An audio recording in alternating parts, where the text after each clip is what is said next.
So the Bible says, in the last days there shall be doctrines of devil, 1 Timothy chapter 4. 2 Corinthians chapter 2 says that we are not to be ignorant of Satan's devices. So it's important to note that in the last days we are not to be aware, we are to be aware of what Satan's going to do. We are to take note. Now here's something that's going to be interesting that you should take note what Satan's going to do.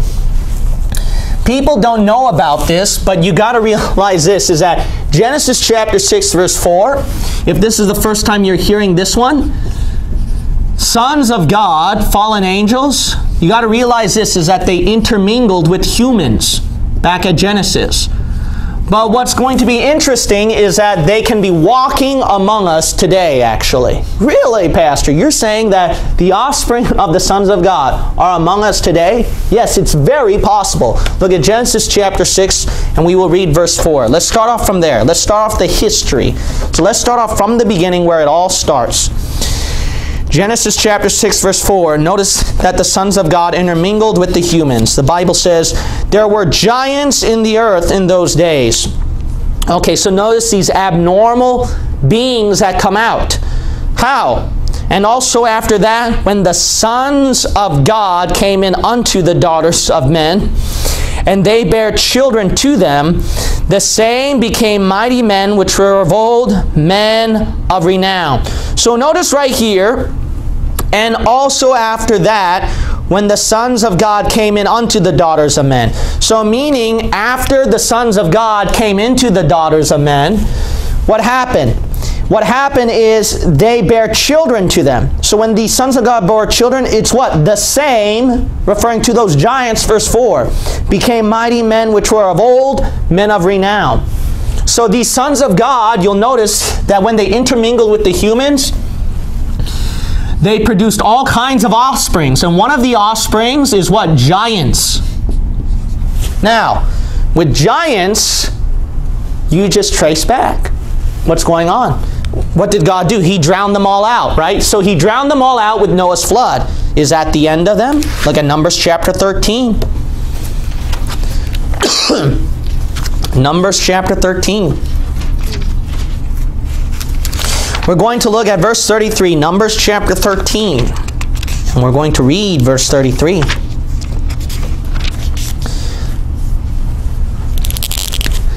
So these guys should have been gone by the flood.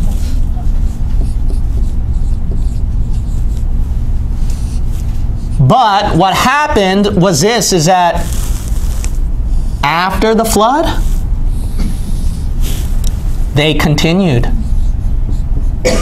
You see giants again.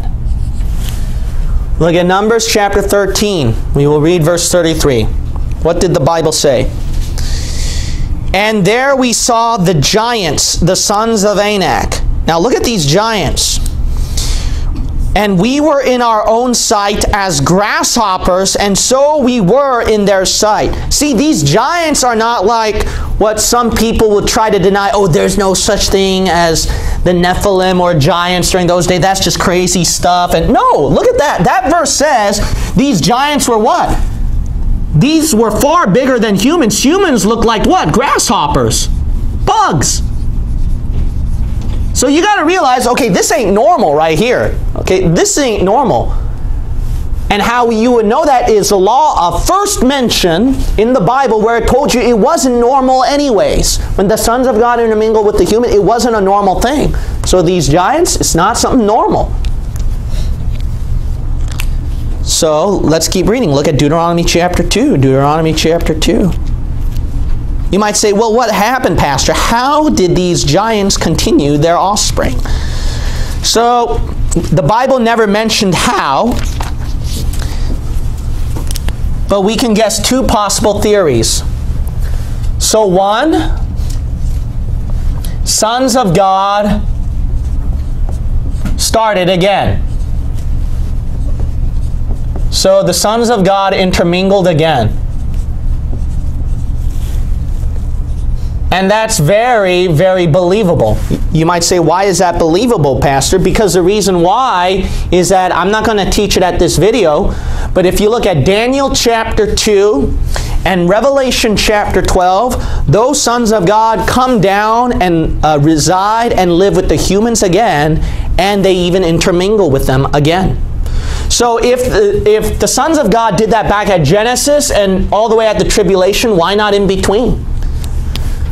The second thing is this, is that one of Noah's offsprings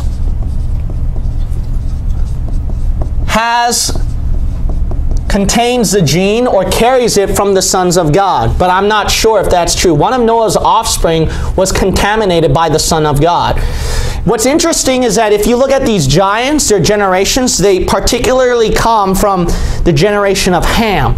So something happened over there in Ham's seed. So that's pretty interesting. So one of Noah's offspring somehow connected with the sons of God somewhere. So that could be also possible. But let's keep reading. We'll look at Deuteronomy chapter 2 and verse 19. And when thou comest nigh over against the children of Ammon, so remember the children of Ammon, Ammon is connected to the giants at, I think, Numbers chapter 13. But let's keep reading. Distress them not, nor meddle with them. For I will not give thee of the land of the children of Ammon any possession, because I have given it unto the children of Lot for a possession. Okay, so notice right here that God says when you come against the children of Ammon, don't distress them. Look at Deuteronomy chapter 3. Deuteronomy chapter 3. We're going to look at verse 13. Deuteronomy chapter 3. And we will read verse 13. Now, this is going to be pretty interesting, is that where did these giants come from, right? If you want to know where you're going to find these giants, where they're going to be located, it's located according to Numbers chapter 13 and Deuteronomy chapter 2. We're going to look at 3 later on. But it's going to be located where? At the children of Ammon, where Ammon used to be located. If you want to find remains, or if you want to see if any of them are left behind, go to this area right here. That's where you can find them perhaps. Let's look at Deuteronomy chapter 3. We will read verse 13. The Bible says right here, and the rest of Gilead and all Bashan, being the kingdom of Og, gave I unto the half tribe of Manasseh, all the region of Argob with all Bashan, which was called what? The land of giants. So notice right here that Deuteronomy chapter 3 and verse 13, the land of giants was also located at, was it Bashan? Yes, it was located at the region of Argob and Bashan. Now, here's something interesting to note. Why would you say that there are sons of God walking among us today? Because what the children of Israel did is that when they attacked these lands, these guys don't live here anymore. They had to be kicked out of the land by the Jews. So they were scattered. So they're traveling somewhere. They're somewhere out there. But let's keep reading. We're going to look at also 2 Samuel 21. 2 Samuel 21. You're right, they got scattered. Now look, thousands of years later. Thousands of years later.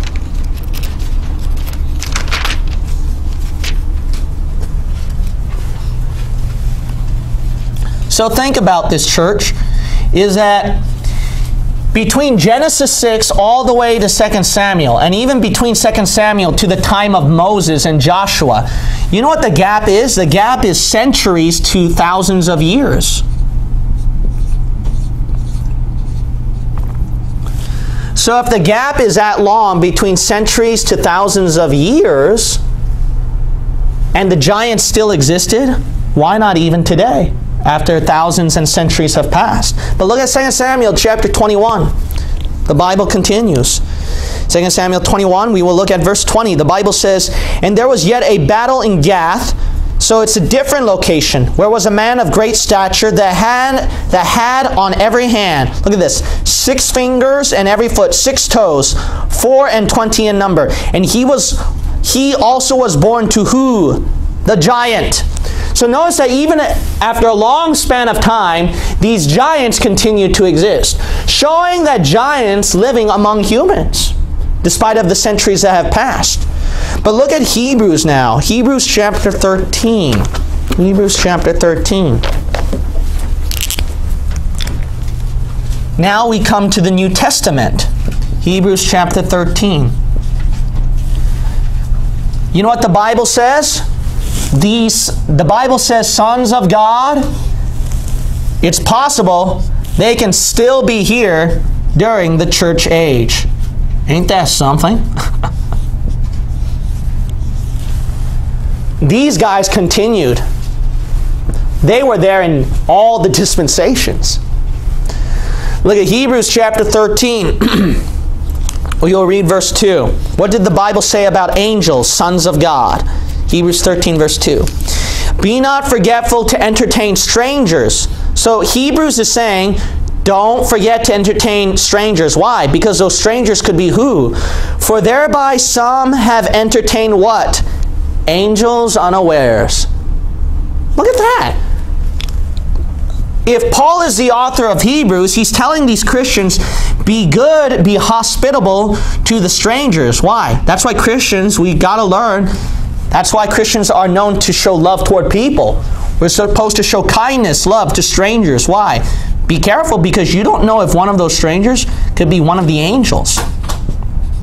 Didn't that happen? Yes, it did. Abraham, he had to take care of strangers. And because of that, the angels, they granted his request. Thank God Lot took care of strangers. Otherwise, he would have lost his head, right? Lot took care of strangers, and they turned out to be the angels who saved his life. And Hebrews in the church age, God says, take care of the strangers. Why? Because of the same reason that those people had who took care of strangers, they turned out to be angels.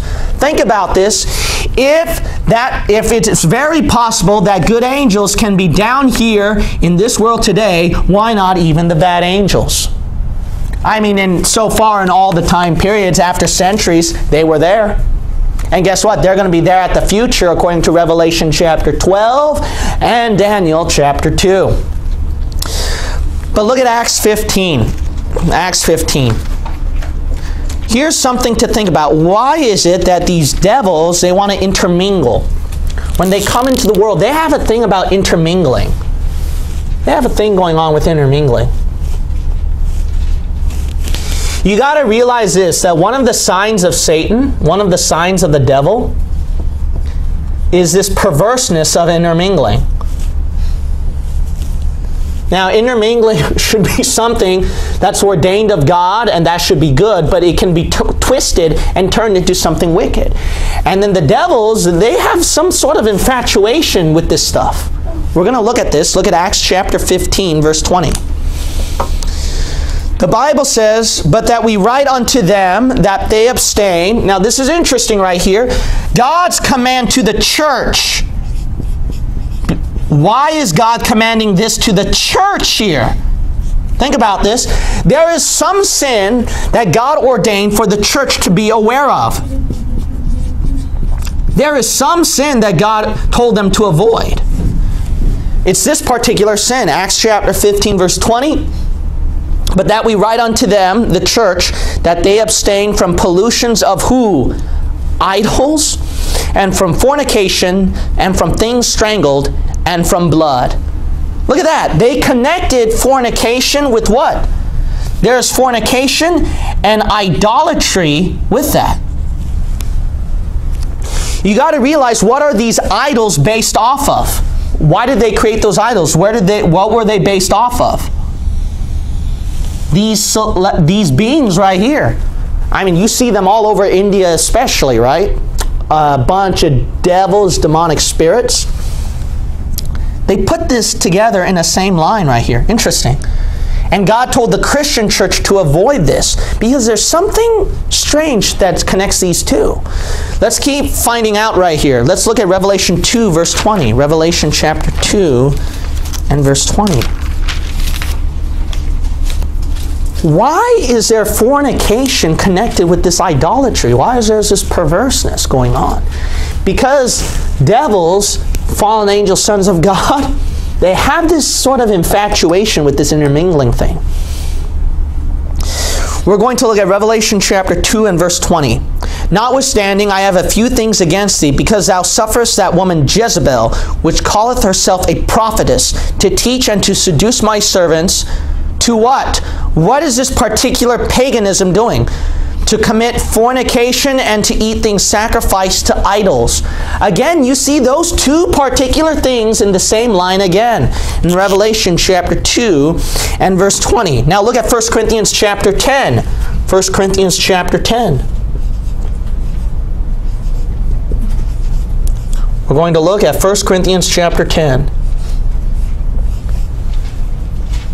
They have all eat things offered to idols. Acts 15 warned you to stay away from fornication, eat things offered to idols. Strange, strange. To the church, to the Christian church. Look at 1 Corinthians chapter 10. You know why? Because when we pass centuries and millennia, that's what Satan's using. Look at 1 Corinthians chapter 10. We're going to look at verse 20. The Bible says right here, but I say that the things which the Gentiles sacrifice, so remember, the things that they sacrifice to devils and not to God. And I would not that ye would have fellowship with devils. So they connect this idolatry with devils. Ye cannot drink the cup of the Lord and the cup of devils. Ye cannot be partakers of the Lord's table and of the table of devils. This fornication and idolatry, you got to understand, is connected with devils. They say when you eat things offered to idols, it is what? That table of devils. There's this connection right here, this strange infatuation right here with devils, that they want fornication and idolatry. Why is that? Because throughout history, when these devils were worshipped and these fallen angels were worshipped, they made graven images to those beings. And those beings, what did they do throughout that time? They had an intermingling. They intermingled. And you got to realize that that kind of intermingling is demonic. It's a sign of Satan. Why is that? I'll tell you why. It's very simple. Because one, Satan has to be worshipped in the tribulation. That's one. That's obvious. So that's why there's idolatry. But two, we live in such a sex-perverted society where you got teenagers now that think it's normal to have premarital sex. That's just normal now. That's just normal. If you've got that mentality, you see how messed up the world became? That's what Satan did. We live in a day and age where teenagers, they just want to sleep with vampires. Where we have men fantasizing about demonic women to sleep with. These kind of weird fantasy about sleeping with what? Mermaids, vampires, and creatures. It's repeating what? It's repeating Genesis 6, but you have to make it look innocent. You have to make it seductive. You have to make it alluring. And guess what? Revelation 12 and Daniel 2, they do come down and live among the humans. And don't tell me a lot of people will what? Want to fornicate with those kind of beings. Who does not want to fornicate with Superman, huh? Look at this. This is very demonic right here. And we live in a day and age where homosexuality is condoned, you've got to understand. So, I mean, how many homosexuals, same sexes with the sons of God would what? They would want to have sexual perversion with them. We live in a day and age where bestiality and pedophiles, they're coming out more bravely now. How many of them, when these sons of God come down, that this fornication, this perversion, will be much more rampant now? Guess what? I'm not going to teach you in this study, but I taught you a long time ago, these sons of God intermingled with animals. That's why you got some weird mutants coming out. This is strange, messed up stuff going on right here. Strange, messed up stuff. But you'll notice right here that God is warning who? Today. Why would God give this kind of warning today? Because of the tribulation, what's going to happen. Because of what's happening in the last days. And people who don't know this today in the church age, guess what? You're going to be more open when these guys come down. That's why God gave the specific warning to the church. It's interesting in Acts 15 when they said we're not going to lay any other commandment to the church except what? They mentioned two other things, which I could teach about, but I'm not going to teach them. But they mentioned idolatry and fornication. And they realized that the devils had some partaking to do with that. And guess what? These sons of God, they're walking among us somewhere. They're out there. Strange.